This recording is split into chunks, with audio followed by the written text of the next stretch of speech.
Hey everybody, welcome into another episode with me, Sunday Eli. This is the FanMedia Chicago Bears fan show. Hey everybody, welcome into another episode with me, Sunday Eli. This is the FanMedia Chicago Bears fan show. And today I have with me Joe Lewis, aka Flows from It's the Bigs. Make sure I'm getting that correctly. Just the Bigs. The Bigs. Okay, cool. And also you co-host podcast 79th and Halas as well. So Joe, how you doing today? I'm pretty good. How about yourself? I'm doing fabulous. I'm doing great. Thanks so much for asking. All right, so let's talk Bears. As roster spots solidify as we're approaching the last preseason game and getting ready to enter into the regular season, let's start by talking offensively. What do we still need to solidify? The biggest thing is the wide receiver room. You know about Allen Robinson, you know about Darnell Mooney, you know about Marquise Goodwin. But outside of that, there are a lot of question marks. You've got Riley Whitley, you've got Javon Williams, and then you've got Rodney Adams, who's made a big splash in the preseason. So they have an opportunity here to make sure you're putting some good talent around Andy Dalton and Justin Fields, but they're going to have to make some tough cuts. Between those three people I just named, I'm assuming only one of them is getting selected on that roster because it's very deep. So wide receiver is probably the biggest thing. And then everything else seems to solidify itself. You know who's going to be on the offensive line. Unfortunately, you know the quarterback and you know the tight ends are Jimmy Graham and Cole Kmet. So that seems to play itself out. Wide receiver is probably the only one where it's a little bit uncertainty. What are our gaps right now in terms of offensive line on-field performance? You know, it's funny because what everybody's seen in preseason is sort of what I've seen in camp. It is off and on. Okay, you like Cody Whitehair has been there basically every day. I think he may have missed one practice just for straight up just resting himself. Sam Mustipher, too, the center, is the only one who hasn't missed. Outside of that, James Daniels will be here, then he won't be there. Jermaine Ifedi missed mostly all of camp until very recently. And then, of course, with Tevin Jenkins, the only thing I noticed was, there's Tevin Jenkins in the corner on the exercise bike. Is he going to play today? And every day it was the runaround. Well, you know, he's getting better. I'm like, I don't know what that is. And so then you sign Jason Peters, who he's a Hall of Famer potentially, but he's also 39 years old. What I'm seeing is the interior is solidified. Sam Mustipher is good. Cody Whitehair is good. James Daniels back and healthy is good. That's great. The issue is the biggest problem that's been for the Bears for some time are the tackles. Now you've had Latavius Simmons play a few reps. You've had Larry Borom play a few reps. But now with Jason Peters seemingly being the starter, he still has to get in game speed. My colleague Herb, who works with me with the Bigs, noted that Jason Peters had to come out every two plays because he was getting tired. Now, of course, he hadn't prepped himself for that, that training camp speed, so I understand that. But that biggest hole is making sure those two tackles are solidified. Jermaine Ifedi, him being back is big because, as he said, I want to say Monday, it could have been a lot worse. So him being there is a very, very enormous thing. And if Jason Peters is healthy and can keep up at 39, I don't see it being too big of an issue. The problem is you draft someone like Tevin Jenkins, who you want to be that starter, and then he's progressing, and then out of nowhere, he's getting surgery. And it's like, maybe let the fans know, since they invest their time, that, we're not really sure what's going on with his back right now. So the tackles is really the hardest thing because the only thing we've seen during the preseason and camp is a patchwork. One person's playing there, one person's playing here. The only sort of cohesion or consistency is Cody Whitehair, Sam Mustipher. So Andy Dalton has gotten that. But outside of that, he's probably not going to see the majority of those people on the line outside of the two that he's played with. So if they can get some consistency and be healthy, then I think they'll be okay. But once again, I've only seen them together healthy one time so far in camp, so we got to wait till that happens. You had mentioned in your podcast that you're over names, right? You're over these like flashy names, and it's really about performance. What are they still not doing defensively, and how can they start clicking on all cylinders? Because we know they're aging, right? And so I think even for players defensively, the goal is to win a Super Bowl, to make it into the postseason, to do well in the postseason, and to make it to Super Bowl, right? That's the ultimate goal. But something's not clicking yet all the way. In your opinion, what is that? I think they came off that, I want to say freak season, Mr. Trubisky's second year, which was 2018, I believe, and they're having 30-something takeaways. It almost was an impossible season to replicate. And then they sort of got a swagger as if they won a Super Bowl. And this is not to judge them mentally or individually. I don't know what they're thinking. But how they look on the field is, oh, man, we're always going to be number one. We're always going to be top 10. And you're seeing teams now who you may not necessarily be able to pick out the names. Like Bears have these household names. If you mention Bears defense to an avid NFL fan, they'll think of Roquan, Khalil Mack, Eddie Jackson, Hakeem Hicks. But I can look at the 49ers defense or the Ravens defense. I can't name as many players, but they're all playing solid. They all fly to the ball and they all know their position.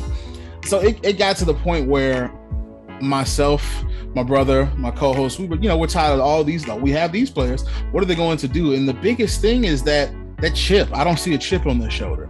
That, man, we have to earn our name.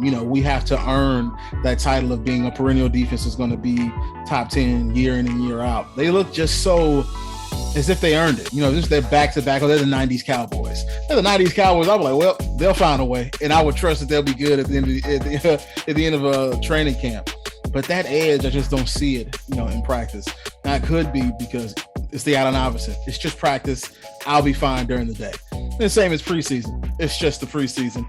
I'll be fine when the regular season comes. It happens. It's not for everybody that has that switch, but they just don't have that edge. And I think it takes them to get that proverbial punch in the mouth when they finally say, wow, okay, we need to switch it up right now, because it seems like they have this demeanor that they've earned it when they have it yet. And even if you win a Super Bowl, like for the Buccaneers, you should still feel like I have to earn it, because that's last year. The moment it's over, you got it, celebrate, but that's it. So yeah, I feel that. Go ahead and talk to us, Chicago Bears fans, as we get ready to enter into the regular season. We're wrapping up the preseason now. Just have edit. I always like to leave space open for folks to talk directly to the fans. Let them know a piece of your mind, what you're thinking about the upcoming season. We're ready to hear it. Set your expectations low. Now, I know that's kind of messed up just to come out the gate and let folk know, don't really aim high. That's just the truth. It's really hard for me to believe in the front office, in the upper management of the Bears. There are coaches who I think are going to shine. I like Sean Desai, and even what I just said about the defense, Sean Desai's mentality, I think they'll find the edge. And you're going to get what you get from the Bears every year. You're going to get a great defense. Offense, who knows? And that's the unfortunate part. Offensively, Andy Dalton's just not the answer. I feel like if you couldn't find one good drive during a preseason with Andy Dalton, I feel like that has to translate in some way. Now, if I remember correctly, when Peyton Manning beat the Bears in the Super Bowl, they were 0-4 in the preseason. But I went back and looked at those preseason games. There were a couple drives of preseason. I said, they'll be fine. Or I would have said they'll be fine.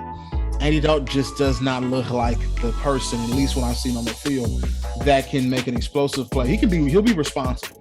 He's not going to get you a whole lot of turnovers. This won't be like Mitch and Nick Foles last year, where it's, oh my goodness, the ball went 15 yards. This is going to be an interception. I wouldn't expect that. I would expect Andy Dalton to take care of the ball. But when you're looking for, okay, we're running the bootleg. Okay, we're running nice play action. Is he going to look downfield for 20 yards? I'd probably say no. So I would say, sadly, another year of mediocre offense and good defense until Matt Nagy pushes the Justin Fields button. Then the Justin Fields button pushes, I have no clue what to tell you. I'm a big Buckeye fan, so the bias in me is saying he's going to be amazing. But then the sensible person in me is, but I think if people just set the expectations to a side, set it low is a little bit harsh. Set it to the side and just let the season progress. Then I think they'll have a better time than going, for instance, last year. A lot of people thought, myself included, the Bears will probably do a little bit better than they have. And then they came out the gate flat. So just allow the season to progress. And there are a lot of younger guys on this team and see how they do. The best thing you can do is be an analyst, be a fan analyst, and look at the individual matchups. Because if you're expecting them to come out the gate and just be, there's 17 games now, so 10-7, 11-6, I'm not really sure I see that just yet. So maybe pause the expectations. All right. Do you think that Justin Fields, I have to ask because who's not asking, right? Do you think that he actually sits out the entire year, or you see him coming in mid-season? What is your kind of just instinct, spidey senses being in the room? What's the feel? It reminds me with Mr. Trubisky last year when he was committed to him being a starter, but that leash was short. And I feel like Andy Dalton has a very, very short leash. So if he starts to produce lackluster drives or doesn't move the ball, I feel like Justin Fields could toss in immediately. If he doesn't, then he puts himself in a bad position with his job. But my best guess, if I had to, bet my life, is before week 5. Then I feel like Justin Fields will come in. Unless Andy Dalton is doing well. And if Andy Dalton does well, the team does well. My best guess is week 5. Okay, week 5. We'll be paying attention. I know I'll be paying attention for sure. Don't hit my Twitter DMs and the mentions, being mad at me. I'm just guessing.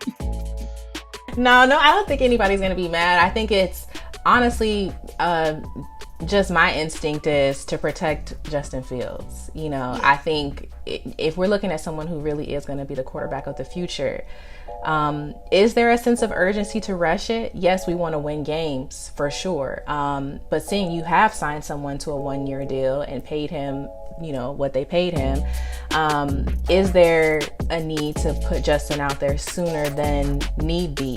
And I think even when I'm observing and researching and paying attention to, Coach Nagy and his press conferences, I think he's trying to, just my instinct is he's trying to figure out what's that line as well. How do I walk that line? I don't think he wants to get buried by reporters or the city for that matter if something goes left with Justin Fields or he's out or not able to perform, right? So I think that's a very delicate line to try to manage. And we feel the excitement of Justin Fields, of course. He is the quarterback of the future of the franchise, which is exciting, something I never thought would happen. It was kind of left field to me when they selected him. It was like, wait, what? Funny thing is, of course, a lot of, like Adam Scheffler, they know the picks ahead of time. Right. I'm on my phone, not really paying attention. I said, what? This is obviously a fake account. Somebody made this up.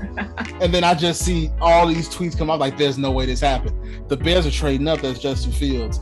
But the only thing on my mind is, man, they got Mitchell last time they traded up. I was like, please don't take a lineman or someone. Just get Justin Fields. And when they did, I kind of sat there shocked saying, they made the good move?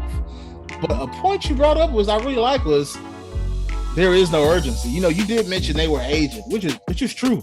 They are aging. But when we saw with Kyle Fuller, they let Kyle Fuller walk. And there is still a lot of young players. Jalen Johnson's young. Roquan Smith is young. The offensive line outside of those 2 tackles, they're all young. And Allen Robinson, he keeps himself healthy. He's going to be fine for several years. Darnell Mooney is fine in his 2nd year. So I maybe Ryan Pace and them are going in the no names thing as well. If you can play, they're going to play. So in that, and then I saw Trevor Lawrence, his last preseason game, and he was just running for his life. And I was like, oh God, I would not want to watch that. And if I'm Ryan Pace, I would not want to see the future just having to scramble every single down. So that's a good point.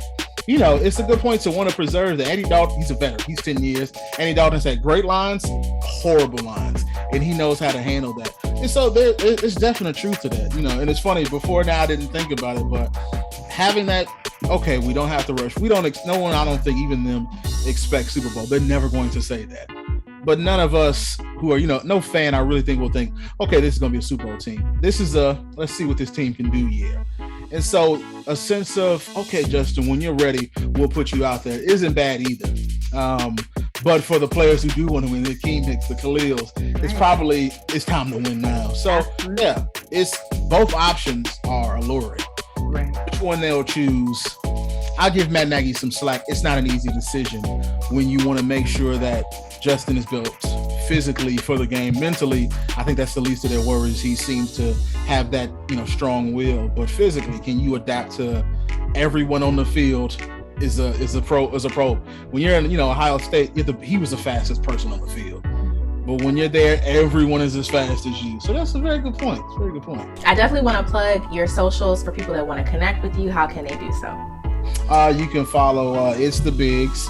That's the Bigs social media. Me or her, or typically every practice, every game, putting something up. You can find me at Flows Andolini like the Godfather. And then Second at the Halas is the podcast. Our company is Barbers Share Net on Twitter, and it's pretty much the same everywhere else to follow us. Yeah. Okay, awesome. Well, thank you so much, Joe, for the time. I appreciate you taking time out to speak with me, and have a good one. It's been a pleasure. You have a good one too.